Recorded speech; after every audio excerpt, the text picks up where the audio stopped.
Hi, I thought I'd make a quick video for those of you that have little or no experience of making yoghurt and are wondering about equipment that you need. What's the process? The good news is that there's some really easy ways to get started.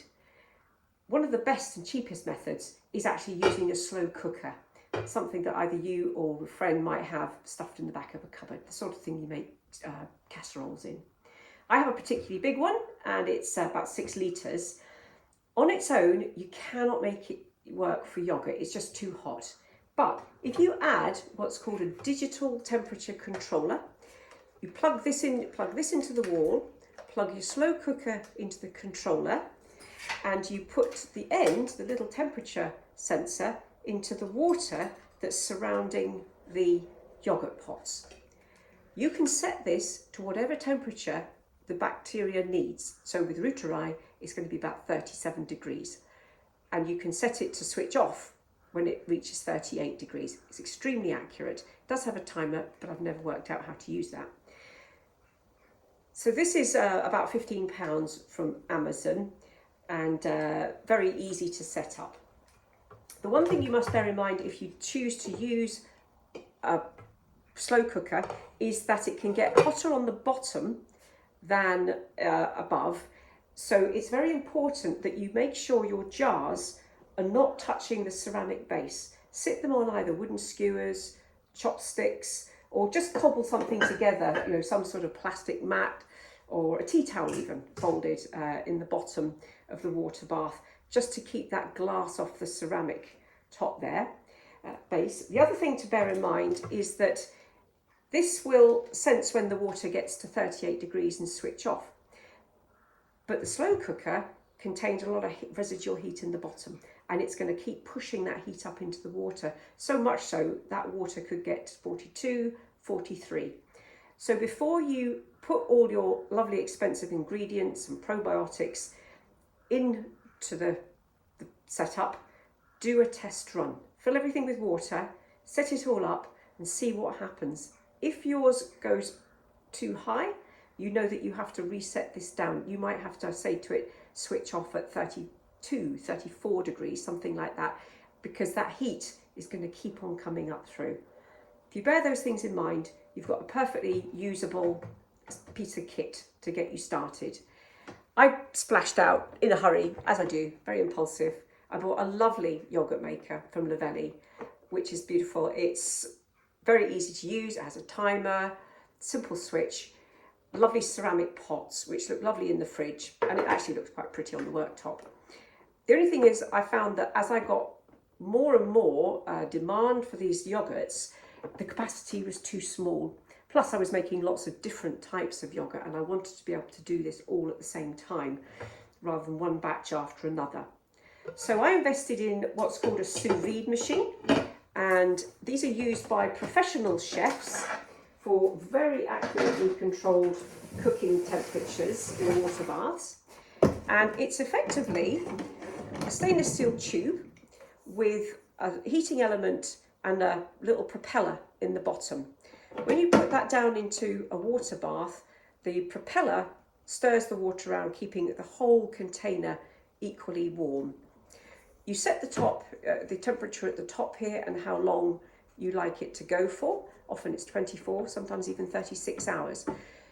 This one doesn't switch off automatically, so I do have to make sure that I start my fermentation or incubation at the right time, so that I'm still awake during daytime to go and switch it off permanently.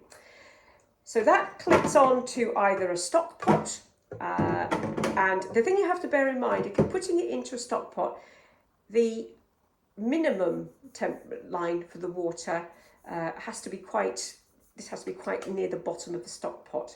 If you've got a very, very high stock pot, it's going to be very high, and that's actually above the level of the lid of your jar. So try that out first. I invested in an acrylic box with a cutout on the lid, because this too helps prevent evaporation. So keeping the water level, keeping it high, keeping it all contained and keeping the dust and dirt out. I can fit 6 jars in here.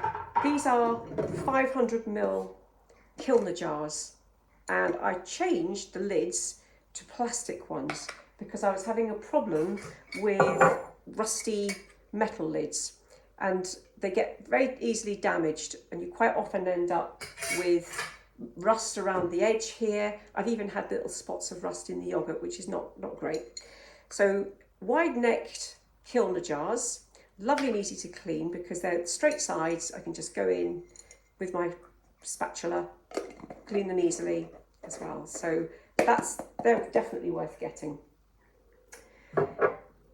You can certainly use ordinary jam jars, but just test the height, the capacity before you start. Do a sort of a test run, if you like.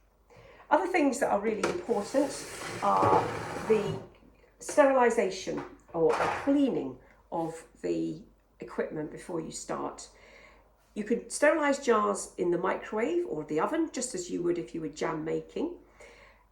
You can just wash everything in really hot soapy water, very hot soapy water, having cleaned down all your surfaces, clean the sink from any fat globules. Even things like saucepans can still have fat globules and therefore spores and things like that in it. So everything has to be very well cleaned. I go a step further. I use alcohol. This is 70% dilution alcohol, and this will kill fungal spores as well. 100% strength doesn't, so it's got to be 70 for the type of work we're doing. I also use a face mask, proper face mask, because even when you're talking, somebody comes in, you start chatting, you're going to end up spraying bits of saliva into your yoghurt. That yoghurt will then go on to reproduce all those bugs that you've just spat into it effectively. So using a face mask is, I think, in my opinion, unless you're the only one eating it and you don't mind, but for anyone else, I'm sure they'd feel a lot more happy if you've been wearing a face mask. Gloves are great if you've been using, particularly if you've been using alcohol, because I put my gloves on and then I regularly just give it a squirt. It doesn't get into any cuts, it's not hard on my hands. So latex gloves, really good. You can sterilise things in the Instant Pot as well. That's the electric, digitally controlled pressure cooker. Bringing it up to 120 full pressure will bring the temperature inside up to 120, which is going to kill fungal spores as well as all the bacteria. So highly recommend using a pressure cooker if you have one available. So microwave, yes, for doing gloves, jars and things like that. Pretty much that's it in terms of setting up equipment, sterilisation. I wear a little funny hat and actually I wear a white coat because of bits dropping off sleeves, and yeah, it's amazing where the bugs can come in from. Clean your kitchen, choose a time when no one else is coming in to disturb you, and have a happy hot yoghurt making. I'll deal with all the recipes and the actual ingredients in the next video.